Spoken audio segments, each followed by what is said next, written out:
100 онколошки пациенти веќе 2 месеци чекаат скен на коски. Од Институтот за патофизиологија, каде се врши снимањето, им кажале на пациентите дека нема да се направи испитување бидејќи немаат изотопи. Се додека не се направи потребната снимка, пациентите се без терапија. Онколозите не знаат како да го продолжат лекувањето, а тоа влошува здравствената состојба на пациентите. Од Сдруженијето Хема Онко нагласуваат дека мора да има континуитет во терапијата.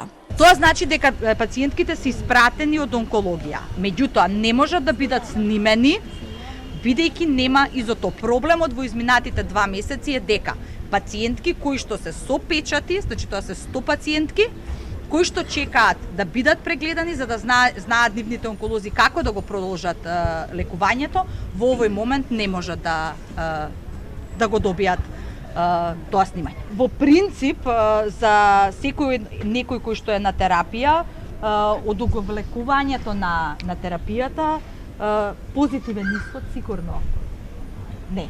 Министерот за здравство Таравари вели дека со овој проблем не бил запознан и дека тоа не е под негова надлежност, но ќе види дали и како може да интервенира.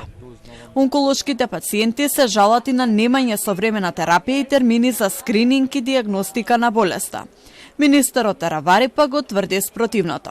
Овие се ресурсите што ги имаме, ја мислам дека Македонија е земја во која што најмалку се чека за магнетна и за мамографија во однос на државите околу нас. Збориме секогаш за регионот, не збориме за светските држави. Не е вистината. Помина 1 година од скандалот на онкологија. Министерот Таравари вели дека во моментот се работи на децентрализација на онкологија. Тој најави дека се работи во болницата 8 септември и се надеват дека за месец и половина таму ќе почне да се дава терапија. А објасни дека во Тетово, Битола и Штип веќе се дава онколошка терапија. Министерот очекува дека со децентрализација ќе се намали притисокот на клиниката.